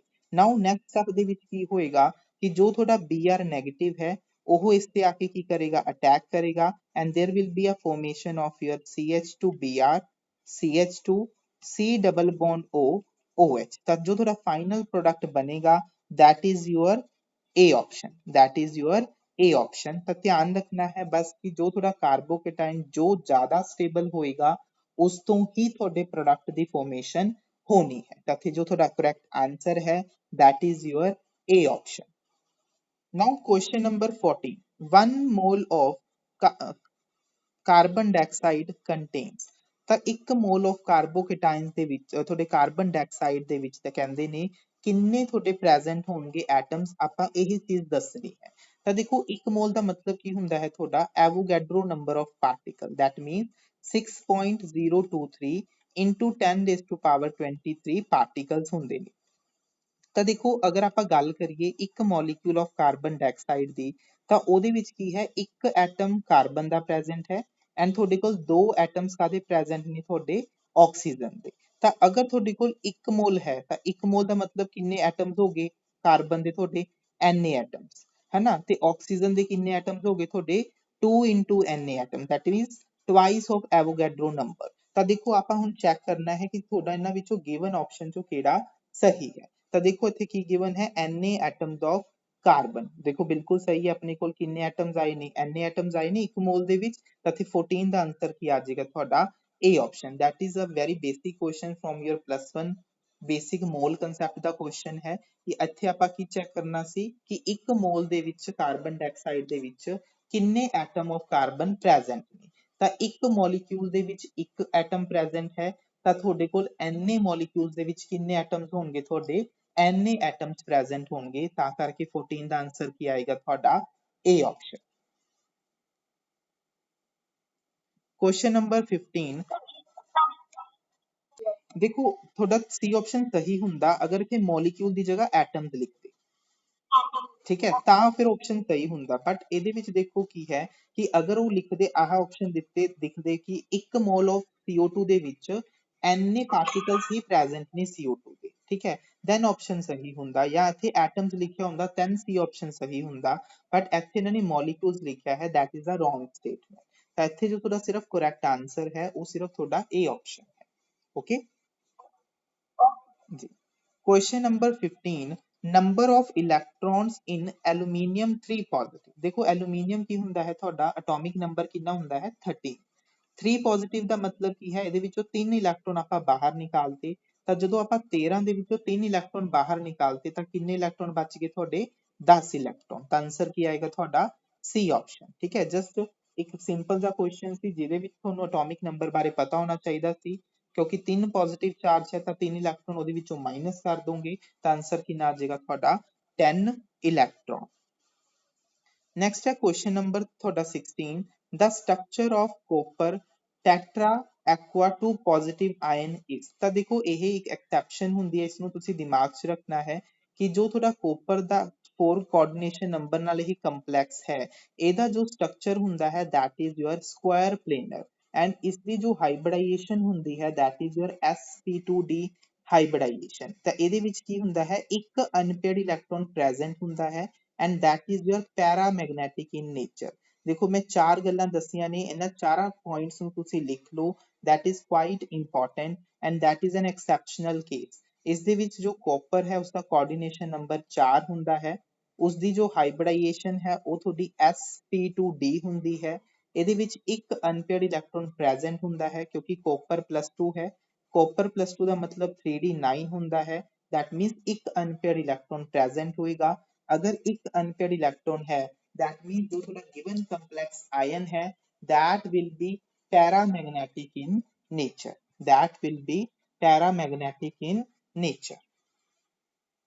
Now question number 17, which substance will conduct the current in the solid state। ਤਾਂ ਕਿਹੜਾ substance ਇਹਨਾਂ ਵਿੱਚੋਂ solid state ਦੇ ਵਿੱਚ current ਨੂੰ conduct ਕਰ ਸਕਦਾ ਹੈ। ਤਾਂ ਦੇਖੋ ਆਪਸ਼ਨ ਚੈੱਕ ਕਰਦੇ ਹਾਂ, ਡਾਇਮੰਡ। ਦੇਖੋ ਡਾਇਮੰਡ ਕੀ ਹੁੰਦਾ ਹੈ, that is a tetrahedral structure ਜਿਹਦੇ ਵਿੱਚ ਜੋ ਤੁਹਾਡੇ ਚਾਰੋਂ ਬੌਂਡ ਨੇ ਕੋਈ ਵੀ ਫ੍ਰੀ ਇਲੈਕਟ੍ਰੋਨ ਪ੍ਰੈਜ਼ੈਂਟ ਨਹੀਂ ਹੁੰਦਾ, that is why it is a bad conductor of electricity। ਤਾਂ ਇਹ ਆਪਸ਼ਨ ਤਾਂ ਤੁਹਾਡਾ ਬਿਲਕੁਲ ਗਲਤ ਹੈ। Second, that is also an allotropic form of your carbon, that is graphite। Graphite is a good conductor of electricity ਜੋ ਕਿ ਤੁਹਾਡੀ solid state ਦੇ ਵਿੱਚ ਇੱਕ ਇਲੈਕਟ੍ਰਿਕ ਕੰਡਕਟਰ ਦਾ ਕੰਮ ਕਰਦਾ ਹੈ due to the presence of one free electron। ਤਾਂ ਇੱਥੇ ਇੱਕ free electron present ਹੁੰਦਾ ਹੈ, ਇਹਦੇ ਵਿੱਚ ਹਰ ਇੱਕ ਕਾਰਬਨ ਕੀ ਹੁੰਦਾ ਹੈ ਤੁਹਾਡਾ sp2 ਹਾਈਬ੍ਰਿਡਾਈਜ਼ਡ ਹੁੰਦਾ ਹੈ, ਜਿਸ ਕਰਕੇ ਇੱਥੇ ਇੱਕ ਕਾਰਬਨ ਕੋਲ ਇੱਕ free electron present ਹੁੰਦਾ ਹੈ। on the other hand ਜੋ ਤੁਹਾਡਾ ਡਾਇਮੰਡ ਹੈ, ਡਾਇਮੰਡ ਦੇ ਵਿੱਚ ਹਰ ਇੱਕ ਕਾਰਬਨ ਦੇ ਉੱਪਰ ਕੀ ਹੈ ਤੁਹਾਡਾ sp3 ਹਾਈਬ੍ਰਿਡਾਈਜ਼ ਹੁੰਦਾ ਹੈ, ਚਾਰੋਂ ਇਲੈਕਟ੍ਰੋਨ ਬੌਂਡਿੰਗ ਦੇ ਵਿੱਚ ਪਾਰਟਿਸਿਪੇਟ ਕਰਦੇ ਨੇ, ਕੋਈ ਇਲੈਕਟ੍ਰੋਨ ਫ੍ਰੀ ਨਹੀਂ ਹੁੰਦਾ ਫॉर ਕੰਡਕਸ਼ਨ। ਤਾਂ ਕਰਕੇ ਇੱਥੇ ਆਨਸਰ ਕੀ ਆਏਗਾ ਤੁਹਾਡਾ ਬੀ ਆਪਸ਼ਨ। ਥਰਡ ਹੈ ਤੁਹਾਡਾ ਦੇਖੋ ਆਇਓਡੀਨ। ਜੋ ਆਇਓਡੀਨ ਹੈ ਦੇਖੋ ਆਇਓਡੀਨ ਦੇ ਵਿੱਚ ਕੀ ਪ੍ਰੈਜ਼ੈਂਟ ਹੁੰਦਾ ਤੁਹਾਡਾ ਕੋਵੈਲੈਂਟ ਬੌਂਡ, ਐਂਡ ਕੋਵੈਲੈਂਟ ਬੌਂਡ ਕਦੇ ਵੀ ਤੁਹਾਡੀ ਇਲੈਕਟ੍ਰਿਸਿਟੀ ਨੂੰ ਕੰਡਕਟ ਨਹੀਂ ਕਰਦੀ। The fourth one is your sodium chloride। देखो जो sodium chloride है due to the presence of ionic bond solid state ਦੇ ਵਿੱਚ ਇਹ electricity ਨੂੰ conduct ਨਹੀਂ ਕਰ ਸਕਦਾ, but ਹਾਂ molten state ਤੇ aqueous form ਦੇ ਵਿੱਚ ਇਹ electricity ਨੂੰ conduct ਕਰ ਸਕਦਾ ਹੈ due to the dissociation into the ions, ਕਿਉਂਕਿ ions ਦੇ ਨਾਲ conductance show ਹੁੰਦੀ ਹੈ। but solid state ਦੇ ਵਿੱਚ sodium chloride due to the presence of strong ionic bond conduction ਨੂੰ ਸ਼ੋ ਨਹੀਂ ਕਰ ਸਕਦਾ। ਤਾਂ ਇੱਥੇ ਆਨਸਰ ਕੀ ਆਏਗਾ ਤੁਹਾਡਾ B option, that is your graphite। Question number 18, in a face centered cubic lattice। देखो face centered ਦਾ ਮਤਲਬ ਕੀ ਹੁੰਦਾ ਹੈ, cubic lattice ਮਤਲਬ ਪਾਰਟੀਕਲ ਕਿੱਥੇ ਕਿੱਥੇ ਪ੍ਰੈਜ਼ੈਂਟ ਹੁੰਦੇ ਨੇ ਤੁਹਾਡੇ, that are present at corners plus face ਦੇ center ਤੇ, ਕਿੱਥੇ ਕਿੱਥੇ ਪ੍ਰੈਜ਼ੈਂਟ ਹੁੰਦੇ ਨੇ ਤੁਹਾਡੇ corners ਤੇ face ਦੇ center ਦੇ ਉੱਪਰ ਪ੍ਰੈਜ਼ੈਂਟ ਹੁੰਦੇ ਨੇ, and they are asking the number of nearest neighbors for a given lattice point, that means they are asking for a coordination number। ਤਾਂ ਦੇਖੋ ਮੈਂ ਤਿੰਨ ਚਾਰ ਪੁਆਇੰਟ ਲਿਖਵਾਨਾ ਹਾਂ, FCC that is your simple cubic crystal, your BCC body center and your FCC। ਇਹਨਾਂ ਬਾਰੇ ਕੁਝ important point ਲਿਖਾ ਰਹਾ ਹਾਂ, ਇਹਨਾਂ ਦੇ ਬੇਸ ਤੇ ਕੁਐਸਚਨ ਆ ਸਕਦੇ ਨੇ। ਦੇਖੋ ਜੋ ਤੁਹਾਡਾ ਸਿੰਪਲ ਕਿਊਬਿਕ ਹੁੰਦਾ ਹੈ ਉੱਥੇ ਪਾਰਟੀਕਲ ਪ੍ਰੈਜ਼ੈਂਟ ਹੁੰਦੇ ਨੇ ਸਿਰਫ ਕਾਰਨਰਸ ਤੇ, BCC ਬੋਡੀ ਸੈਂਟਰ ਦੇ ਵਿੱਚ ਪਾਰਟੀਕਲਸ ਤੁਹਾਡੇ ਕਾਰਨਰਸ ਤੇ ਪ੍ਰੈਜ਼ੈਂਟ ਹੁੰਦੇ ਨੇ ਪਲੱਸ ਬੋਡੀ ਦੇ ਸੈਂਟਰ ਤੇ ਪ੍ਰੈਜ਼ੈਂਟ ਹੁੰਦੇ ਨੇ, ਐਂਡ ਜੋ ਤੁਹਾਡਾ FCC ਹੈ ਉੱਥੇ ਪਾਰਟੀਕਲਸ ਤੁਹਾਡੇ ਕਾਰਨਰਸ ਤੇ ਪ੍ਰੈਜ਼ੈਂਟ ਹੁੰਦੇ ਨੇ ਪਲੱਸ ਫੇਸ ਦੇ ਸੈਂਟਰ ਤੇ ਪ੍ਰੈਜ਼ੈਂਟ ਹੁੰਦੇ ਨੇ। that is the first thing। second thing ਕੀ ਹੈ, ਜੋ ਤੁਹਾਡਾ SCC ਹੈ ਉਹਦੇ ਵਿੱਚ ਜੋ ਕੋਆਰਡੀਨੇਸ਼ਨ ਨੰਬਰ ਹੁੰਦਾ ਹੈ that is your 6, BCC ਦੇ ਵਿੱਚ ਕੋਆਰਡੀਨੇਸ਼ਨ ਨੰਬਰ 8 ਹੁੰਦਾ ਹੈ, ਐਂਡ ਜੋ ਤੁਹਾਡਾ FCC ਹੈ ਉਹਦੇ ਵਿੱਚ ਕੋਆਰਡੀਨੇਸ਼ਨ ਨੰਬਰ ਕਿੰਨਾ ਹੁੰਦਾ ਹੈ 12। that means ਇੱਥੇ ਆਨਸਰ ਕੀ ਆਏਗਾ ਤੁਹਾਡਾ C option. And the third important ਹੁੰਦਾ ਹੈ ਪੈਕਿੰਗ ਐਫੀਸ਼ੀਐਂਸੀ, ਪੈਕਿੰਗ ਫ੍ਰੈਕਸ਼ਨ, ਕਿ ਜੋ ਤੁਹਾਡਾ ਸਿੰਪਲ ਕਿਊਬਿਕ ਕ੍ਰਿਸਟਲ ਹੁੰਦਾ ਹੈ ਉਹਦੇ ਵਿੱਚ ਕਿੰਨਾ ਮੈਕਸਿਮਮ ਤੁਸੀਂ ਉਸਨੂੰ ਪੈਕ ਕਰ ਸਕਦੇ ਹੋ, that is your 52.4%। BCC ਨੂੰ ਤੁਸੀਂ ਮੈਕਸਿਮਮ 68% ਪੈਕ ਕਰ ਸਕਦੇ ਹੋ, ਐਂਡ ਜੋ ਤੁਹਾਡਾ FCC ਹੈ ਉਸ ਨੂੰ ਤੁਸੀਂ ਮੈਕਸਿਮਮ 74% ਪੈਕ ਕਰ ਸਕਦੇ ਹੋ। ਤਾਂ these are the three main important points ਜੋ ਕਿ ਤੁਸੀਂ ਧਿਆਨ ਦੇ ਵਿੱਚ ਰੱਖਣੇ ਨੇ, ਇਹਨਾਂ ਦੇ ਬੇਸ ਤੇ ਤੁਹਾਨੂੰ ਪੇਪਰ ਦੇ ਵਿੱਚ ਕੁਐਸਚਨ ਪੁੱਛੇ ਜਾ ਸਕਦੇ ਨੇ। ਇੱਕ ਲਾਸਟ ਪੁਆਇੰਟ ਇੱਕ ਹੋਰ ਲਿਖ ਲਓ, ਜੋ ਤੁਹਾਡਾ SCC ਹੈ ਉਹਦੇ ਵਿੱਚ ਨੰਬਰ ਆਫ ਐਟਮ ਪਰ ਯੂਨਿਟ ਸੈੱਲ ਕਿੰਨੇ ਹੁੰਦੇ ਨੇ, 1 ਹੁੰਦੇ ਨੇ। BCC ਦੇ ਵਿੱਚ ਨੰਬਰ ਆਫ ਐਟਮਸ ਪਰ ਯੂਨਿਟ ਸੈੱਲ 2 ਹੁੰਦੇ ਨੇ, ਐਂਡ FCC ਦੇ ਵਿੱਚ ਨੰਬਰ ਆਫ ਐਟਮਸ ਪਰ ਯੂਨਿਟ ਸੈੱਲ ਕਿੰਨੇ ਹੁੰਦੇ ਨੇ ਤੁਹਾਡੇ ਟੋਟਲ 4 ਹੁੰਦੇ ਨੇ। So these are some of the important points about your SCC crystal, your BCC crystal and your FCC crystal। and our 18th question ਦਾ ਆਨਸਰ ਕੀ ਆਏਗਾ, ਕੋਆਰਡੀਨੇਸ਼ਨ ਨੰਬਰ ਕਿੰਨਾ ਹੁੰਦਾ ਹੈ ਤੁਹਾਡਾ 12। ਤਾਂ ਇੱਥੇ ਆਨਸਰ ਕੀ ਆਏਗਾ ਤੁਹਾਡਾ C option. Question number 19, at the same temperature and pressure which of the following gases has the highest kinetic energy per mole। ਤਾਂ ਦੇਖੋ ਜੋ ਤੁਹਾਡੀ ਕਾਈਨੈਟਿਕ એનર્ਜੀ ਹੁੰਦੀ ਹੈ that is the per mole, ਤਾਂ ਉਹ ਕਾਹਦੇ ਇਕੁਅਲ ਹੁੰਦੀ ਹੈ, that is equals to your 3/2 RT। ਦੇਖੋ 3/2 constant ਹੈ, R is gas constant, that is again a constant। Temperature ਇਹਨਾਂ ਨੇ ਆਲਰੇਡੀ ਦੇ ਰੱਖਿਆ ਹੈ ਤੁਹਾਡਾ ਕੀ ਹੈ ਸੇਮ ਹੈ, that means ਕੋਈ ਮਰਜ਼ੀ ਗੈਸ ਹੋਵੇ ਜੋ ਤੁਹਾਡੀ ਕਾਈਨੈਟਿਕ એનર્ਜੀ ਪਰ ਮੋਲ ਹੈ that is a constant quantity, ਉਹਦੇ ਉੱਪਰ ਕੋਈ ਫਰਕ ਨਹੀਂ ਪਏਗਾ, ਉਸਦੀ ਵੈਲਿਊ ਕੀ ਰਹੇਗੀ always constant ਰਹੇਗੀ, ਚਾਹੇ ਉਹ ਹਾਈਡਰੋਜਨ ਹੈ, ਚਾਹੇ ਉਹ ਤੁਹਾਡੀ ਨਾਈਟ੍ਰੋਜਨ ਹੈ, ਚਾਹੇ ਉਹ ਤੁਹਾਡੀ ਮੀਥੇਨ ਹੈ। ਤਾਂ ਤਿੰਨਾਂ ਕੇਸਾਂ ਦੇ ਵਿੱਚ ਜੋ ਤੁਹਾਡੀ ਕਾਈਨੈਟਿਕ એનર્ਜੀ ਪਰ ਮੋਲ ਹੈ that will remain the constant। ਤਾਂ ਆਨਸਰ ਕੀ ਆਏਗਾ ਤੁਹਾਡਾ ਡੀ ਆਪਸ਼ਨ। 19 ਦਾ ਆਨਸਰ ਕੀ ਆਏਗਾ ਤੁਹਾਡਾ ਡੀ ਆਪਸ਼ਨ। ਦੇਖੋ ਜੋ ਕੁਐਸਚਨ ਨੰਬਰ 20 ਹੈ that is your formula based question, ਜਿਹਦੇ ਵਿੱਚ ਤੁਸੀਂ ਡਿਪਰੈਸ਼ਨ ਕਨਸਟੈਂਟ ਦਾ ਫਾਰਮੂਲਾ ਯੂਜ਼ ਕਰਨਾ ਹੈ that is the depression in freezing point is equals to your want of factor into kf into molality। ਤਾਂ ਜੋ ਸਭ ਤੋਂ ਪਹਿਲਾ ਸਟੈਪ ਹੈ ਤੁਹਾਡਾ ਉਹ ਤੁਸੀਂ ਮੋਲੈਲਿਟੀ ਨੂੰ ਕੈਲਕੂਲੇਟ ਕਰਨਾ ਹੈ। ਹੁਣ ਦੇਖੋ ਮੋਲੈਲਿਟੀ ਹੁੰਦੀ ਕੀ ਹੈ that is equals to ਕਿ 1000 ਗ੍ਰਾਮ ਸੋਲਵੈਂਟ ਦੇ ਵਿੱਚ ਕਿੰਨੇ ਮੋਲਸ ਤੁਹਾਡੇ ਸੋਲਿਊਟ ਦੇ ਪ੍ਰੈਜ਼ੈਂਟ ਨੇ, ਉਸ ਨੂੰ ਆਪਾਂ ਬੋਲਦੇ ਹਾਂ ਤੁਹਾਡੀ ਮੋਲੈਲਿਟੀ। ਤਾਂ ਦੇਖੋ ਤੁਹਾਡੇ ਕੋਲ ਬੈਂਜ਼ੀਨ ਹੈ 50 ਗ੍ਰਾਮ, ਤਾਂ 50 ਗ੍ਰਾਮ ਦੇ ਵਿੱਚ ਤੁਹਾਡੇ ਕੀ ਗਿਵਨ ਨੇ 20 ਗ੍ਰਾਮ ਆਫ ਨੈਪਥੋਲਿਕ ਐਸਿਡ, ਮਤਲਬ 20 ਗ੍ਰਾਮ ਆਫ ਸੋਲਿਊਟ ਗਿਵਨ ਹੈ। ਬਟ ਆਪਾਂ ਕੀ ਕੈਲਕੂਲੇਟ ਕਰਨੇ ਨੇ ਮੋਲਸ, ਹੈ ਨਾ। ਤਾਂ ਮੋਲਸ ਕੀ ਹੁੰਦੇ ਨੇ ਤੁਹਾਡੇ ਗਿਵਨ ਮਾਸ ਡਿਵਾਈਡਡ ਬਾਈ ਮੋਲਰ ਮਾਸ। ਤਾਂ ਮਾਸ ਕਿੰਨਾ ਗਿਵਨ ਹੈ 20, ਮੋਲਰ ਮਾਸ ਕਿੰਨਾ ਹੁੰਦਾ ਹੈ ਨੈਪਥੋਲਿਕ ਐਸਿਡ ਦਾ ਤੁਹਾਡਾ 172 ਗ੍ਰਾਮ ਪਰ ਮੋਲ, that means 50 ਗ੍ਰਾਮ ਦੇ ਵਿੱਚ ਤੁਹਾਡੇ 20 by 172 ਮੋਲਸ ਪ੍ਰੈਜ਼ੈਂਟ ਹੈ। ਬਟ ਆਪਣੀ ਮੋਲੈਲਿਟੀ ਕੀ ਹੁੰਦੀ ਹੈ 1000 ਗ੍ਰਾਮ ਚ ਕਿੰਨੇ ਨੇ, ਤਾਂ ਆਪਾਂ 1000 ਗ੍ਰਾਮ ਚ ਜਦੋਂ ਇਸਨੂੰ ਸੋਲਵ ਕੀਤਾ that comes out to be 400 divided by 172 moles, that means ਜੋ ਤੁਹਾਡੀ ਮੋਲੈਲਿਟੀ ਹੈ ਉਹ ਕਿੰਨੀ ਬਣ ਗਈ 400 divided by 172 ਮੋਲ ਪਰ kg। ਹੁਣ ਦੇਖੋ ਕਰਨਾ ਕੁਛ ਨਹੀਂ ਹੈ, ਤੁਸੀਂ ਜਸਟ ਫਾਰਮੂਲੇ ਚ ਵੈਲਿਊਜ਼ ਪੁੱਟ ਕਰਨੀਆਂ ਨੇ। ਡਿਪਰੈਸ਼ਨ ਕਾਂਸਟੈਂਟ ਕਿੰਨਾ ਦਿੱਤਾ ਹੈ 2 ਕੈਲਵਿਨ, I ਤੁਸੀਂ ਕੈਲਕੂਲੇਟ ਕਰਨਾ ਹੈ, KF ਦੀ ਵੈਲਿਊ ਕਿੰਨੀ ਗਿਵਨ ਹੈ 1.72 ਐਂਡ ਮੋਲੈਲਿਟੀ ਕਿੰਨੀ ਆਈ ਹੈ ਤੁਹਾਡੀ 400 divided by 172। ਤਾਂ ਜਦੋਂ ਤੁਸੀਂ ਇਸਨੂੰ ਸੋਲਵ ਕਰੋਗੇ ਤਾਂ ਤੁਹਾਡਾ want of factor the value ਕਿੰਨੀ ਆਏਗੀ 0.5, that means ਆਨਸਰ ਕੀ ਆਏਗਾ ਤੁਹਾਡਾ A ਆਪਸ਼ਨ।